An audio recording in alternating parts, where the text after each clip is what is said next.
Assalamualaikum warahmatullahi wabarakatuh. Selamat sore. Perkenalkan, nama saya Yusril Nur Hamiden, NIM 2374201027. Saya dari Fakultas Hukum Universitas Pembangunan Indonesia. Baiklah, di sini saya akan membacakan makalah yang saya buat yang berjudul Penipuan. Tindak pidana sebagai fenomena sosial yang terjadi di muka bumi. Mungkin tidak akan pernah berakhir sejalan dengan perkembangan dan dinamika sosial yang terjadi dalam masyarakat.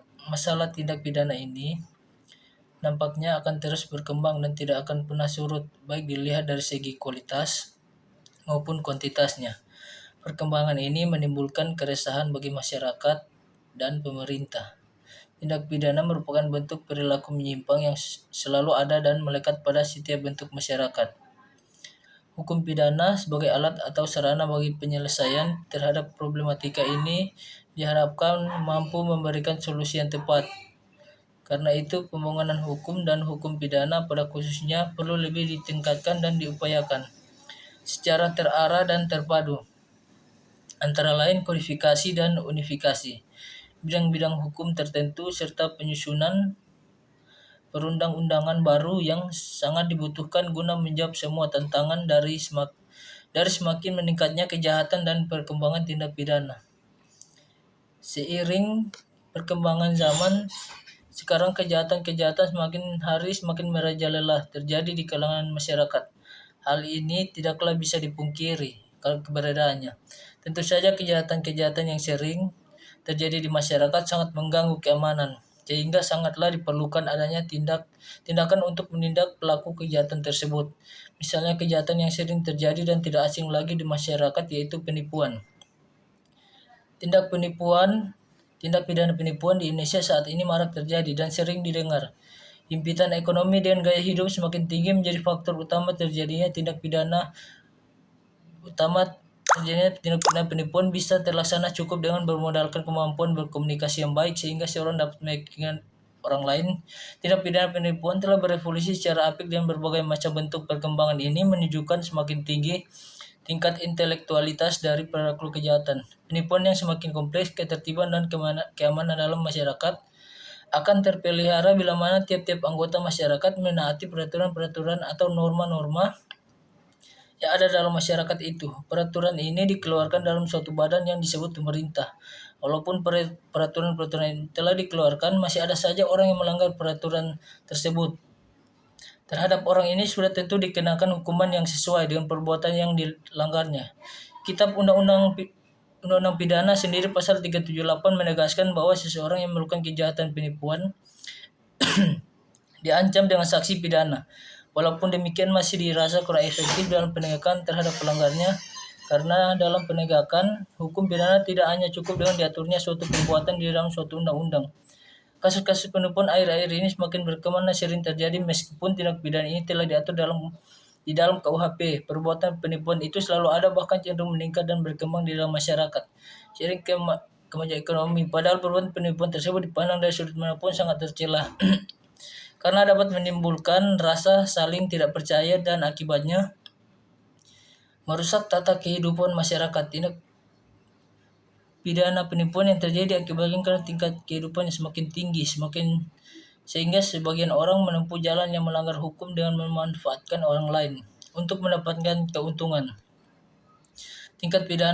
Tingkat pendidikan dan ekonomi yang berbeda-beda dapat menimbulkan kesenjangan sosial antara masyarakat yang satu dengan yang lainnya, di mana perbedaan ilmiah yang memicu sebagai masyarakat untuk berpikir secara efisien dan praktis demi memenuhi kebutuhan hidupnya. Tindak pidana penipuan ini dijadikan oleh sebagian orang sebagai pekerjaan sehari-hari dan memanfaatkan orang-orang yang ingin memperoleh kemudahan dalam hidupnya tanpa menyadari bahwa dirinya terjebak dalam penipuan. Suatu kejahatan dapat dilakukan individu maupun kelompok. Adapun kejahatan yang dilakukan berkelompok atau bersama-sama dapat dikatakan sebagai penyertaan. Begitupun terhadap tindak pidana penipuan. Seringkali dilakukan dengan bersama-sama untuk memudahkan melakukan kejahatan tersebut. Penyertaan atau dilemin dalam pengertian yang meliputi semua bentuk turut serta atau terlibatnya orang atau orang-orang baik secara psikis maupun fisik dalam melakukan masing-masing perbuatan sehingga melahirkan suatu tindak pidana. Adapun rumusan pasal 375 KUHP, barang siapa dengan maksud menguntungkan diri sendiri atau orang lain secara melawan hukum dengan memakai nama palsu atau martabat palsu, dengan tipu muslihat ataupun rangkaian kebohongan menggerakkan orang lain untuk menyerahkan barang sesuatu kepadanya atau supaya memberi hutang ataupun menghapuskan piutang, diancam dengan pidana penjara paling lama 4 tahun. Contoh kasus penipuan yang sudah ada putusan pengadilannya. Putusan Pengadilan Kota Mobagu nomor 45 B 2022. Pengadilan Kota Mobagu menyatakan terdakwa Nur Fitriani Limanadi alias Fitriani alias Pipin telah terbukti secara sah dan meyakinkan bersalah melakukan tindak pidana dengan sengaja dan tanpa hak menyebarkan berita bohong yang menyesatkan yang mengakibatkan kerugian konsumen dalam transaksi elektronik. Sebagaimana dakwaan ke-1, penuntut umum menjatuhkan pidana kepada terdakwa oleh karena itu dengan pidana penjara selama 3 tahun. Menetapkan masa penangkapan dan penahanan yang telah dijalani oleh terdakwa dikurangkan seluruhnya dari pidana yang dijatuhkan. Memerintahkan agar terdakwa tetap berada dalam tahanan. Menetapkan barang bukti berupa 1 unit handphone Oppo warna hitam, 1 cincin emas dengan berat 2,3 gram dengan kadar 30%, 1 buah buku tabungan bank BCA atas nama Fitriani Limanadi dengan 1 kartu ATM bank BCA, 1 buah buku tabungan bank BNI atas nama Fitriani Limanadi, 1 ATM bank BNI dikembalikan kepada terdakwa, 1 unit mobil Toyota Agya warna kuning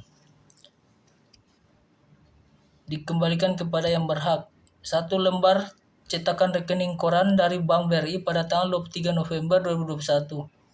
Telah terjadi transaksi pengiriman uang sebesar 2.150 via transaksi dari ATM BRI milik atas nama Agus Oga, 1 lembar slip resi bukti transfer ATM BRI pada tanggal 23 November 2021.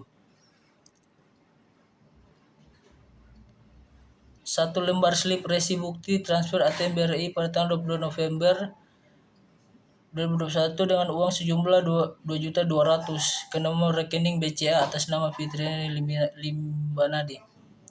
1 eksemplar bukti screenshot postingan Facebook akun Pipi Limanadi. 2 lembar foto hasil screenshot hasil percakapan lewat Messenger. 1 lembar cetakan koran dari Bank BRI pada tanggal 22 November 2021 telah terjadi transaksi pengiriman uang sebesar 17.200.000 dari jasa briling atas nama Mario Kanal dengan 1 lembar screenshot percakapan lewat WA Pipin Limanadi dengan perempuan Elvira Lababa. 1 lembar postingan investasi uang dari akun Facebook. 1 lembar laporan transaksi Bank BCA atas nama Junaidi Manopo. 8 lembar laporan transaksi Bank BCA. 1 lembar cetakan rekening koran dari Bank BRI. Baiklah, sekian presentasi makalah yang saya buat tadi yang berjudul penipuan. Kurang dan lebihnya saya mohon maaf apabila ada salah kata. Selamat sore. Assalamualaikum warahmatullahi wabarakatuh.